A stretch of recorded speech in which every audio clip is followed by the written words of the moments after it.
उपराष्ट्रपती पदाची निवडणूक होतीये। एनडीए आणि इंडिया आघाडी दोन्हींची प्रतिष्ठा या निमित्तानं पणाला लागलेली आहे। उपराष्ट्रपदाच्या निवडणुकीच्या पार्श्वभूमीवर शिवसेना खासदार आणि गटनेते श्रीकांत शिंदेंनी खासदारांची महत्त्वपूर्ण अशी बैठक बोलावी आहे। रविवारी रात्री शिवसेनेच्या सर्व खासदारांना उपस्थित राहण्याचे आदेश हे देण्यात आलेले आहेत। एनडीएच्या वतीनं सीपी राधाकृष्णन यांना उमेदवारी देण्यात आली आहे, तर इंडिया आघाडीच्या वतीनं बी सुदर्शन रेड्डींना उमेदवारी देण्यात आली आहे।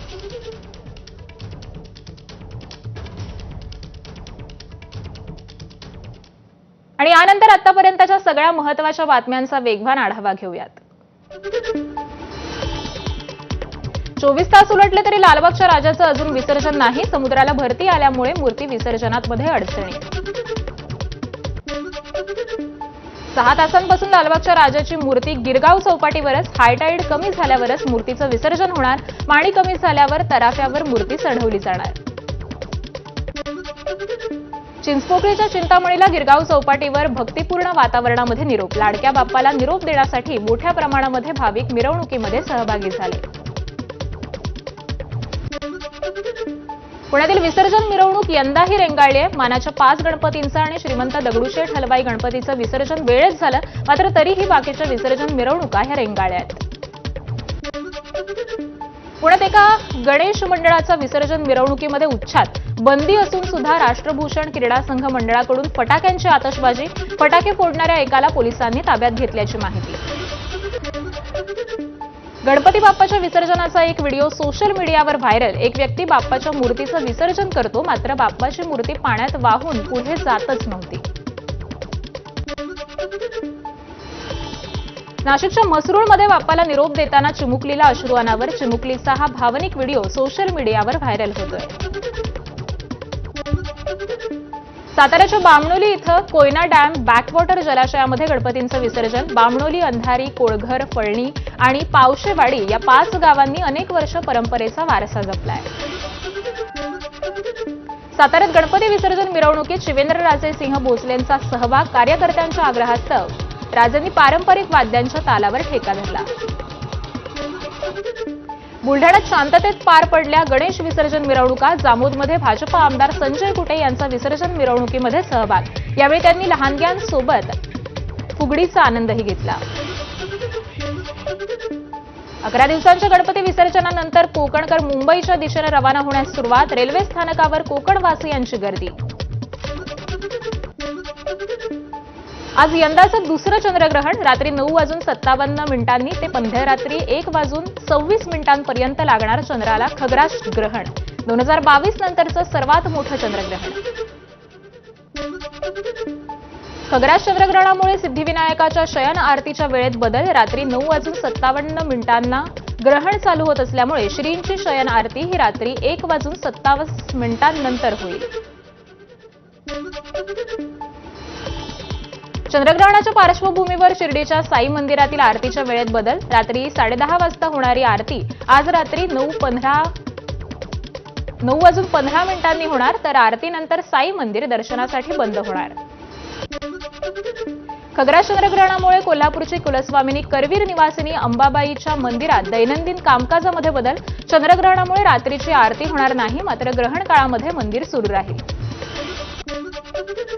चंद्रग्रहणाच्या पार्श्वभूमीवर आज तुळजाभवानी मातेच्या धार्मिक विधीच्या वेळेत बदल। ग्रहण कालावधीमध्ये तुळजाभवानी मातेला शुभ्र श्वेत सोवळ्यामध्ये ठेवण्यात येणार। अहिल्यानगरच्या शनिशिंगणापूरमध्ये प्रत्यक्ष ग्रहण काळातच चौथऱ्यावरील दर्शन बंद असणार। रात्री 9:30 ते ग्रहण संपेपर्यंत शनी चौथऱ्यावरील दर्शन हे बंद राहील।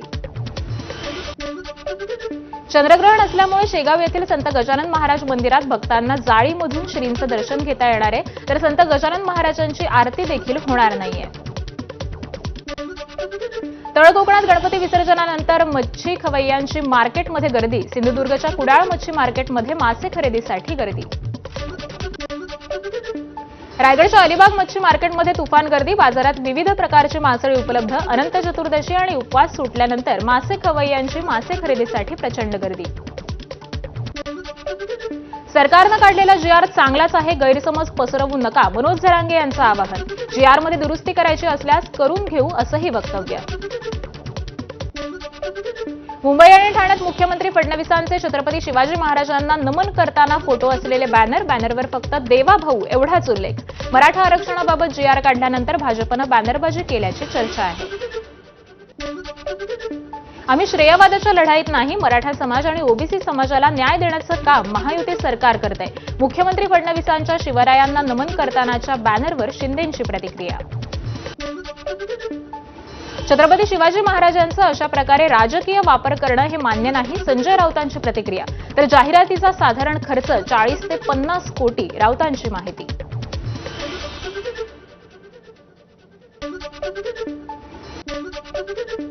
शेवटी मराठा समाजाला देवाभाऊंनीच आरक्षण दिलं, भाजप नेते प्रवीण दरेकरांची प्रतिक्रिया. तर उद्धव ठाकरेंच्या सरकारनं दुर्लक्ष केलं म्हणून मराठा आरक्षण गेलं, दरेकरांची टीका. कोणीही बॅनर लावा, कुणीही कॅम्पेन करा, मात्र तातडीनं प्रमाणपत्र द्या, मग तुमचं कौतुक करू. जरांगेंची फडणवीसांच्या जाहिरातींवरती प्रतिक्रिया. बीडमध्ये सुरेश धस यांच्या मतदारसंघात मुख्यमंत्री फडणवीसांचे लक्षवेधी बॅनर, देवेंद्र बाहुबली आरक्षणाचे जनक अशा आशयाच्या बॅनरवर उल्लेख. आष्टीतील देवी निमगावमध्ये हे बॅनर झळकले. जरांगेंची एकही मागणी कायदेशीर नाही, घटनात्मक आणि मराठा समाजाला आरक्षण मिळावं या पद्धतीची नाही, मराठा समन्वयक आणि अभ्यासक डॉक्टर संजय लाखे पाटलांची टीका. अनेक ठिकाणी सामाजिक समता उरली नसल्याची खंत धनंजय मुंडेंनी बोलून दाखवली आहे. बीड जिल्ह्यामध्ये पोलिसांना सुद्धा स्वतःचा आडनाव लावता येत नसेल तर ही सामाजिक समता आहे का, मुंडेंचा सवाल. धनंजय मुंडे यांनी तिकडे मजा करावी, राजकारण करावं, पण मराठ्यांना वाट्याला गेल्यास मात्र सुट्टी नाही, मनोज जरांगे पाटलांचा इशारा.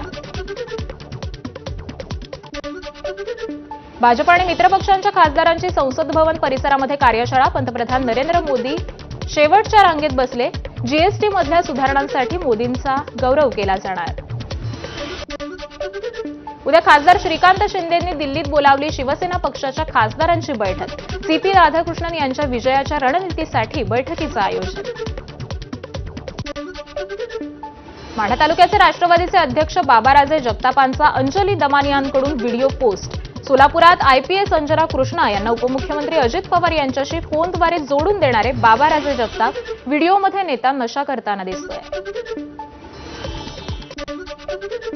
करमाळ्यातल्या कुर्डूमध्ये मुरुम माफियांची बीडपेक्षाही मोठी दहशत. माढ्याचे खासदार धैर्यशील मोहिते पाटलांचा आरोप.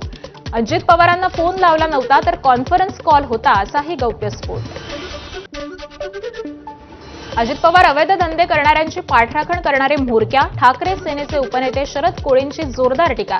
IPS अधिकाऱ्याला फोन करून धमकावल्याप्रकरणी कोळींची अजितदादांवरती टीका. धाराशिवमध्ये विसर्जन मिरवणुकीत खासदार ओमराजे आणि आमदार पुत्र मल्हार पाटील आमने-सामने.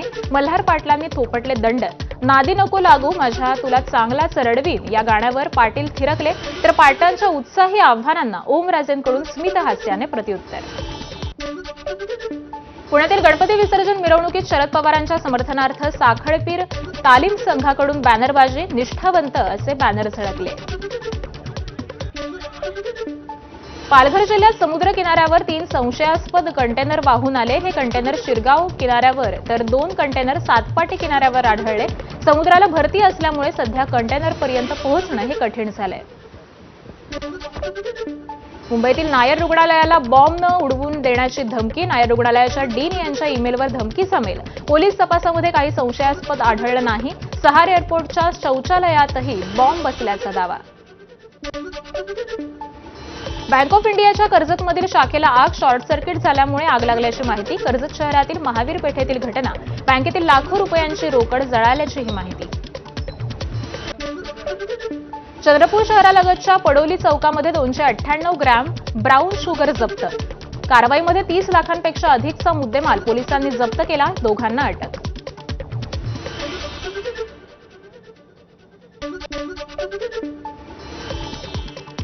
यासोबतच बुलेटिनमध्ये एक छोटासा ब्रेक घेतोय. पाहत रहा ABP माझा.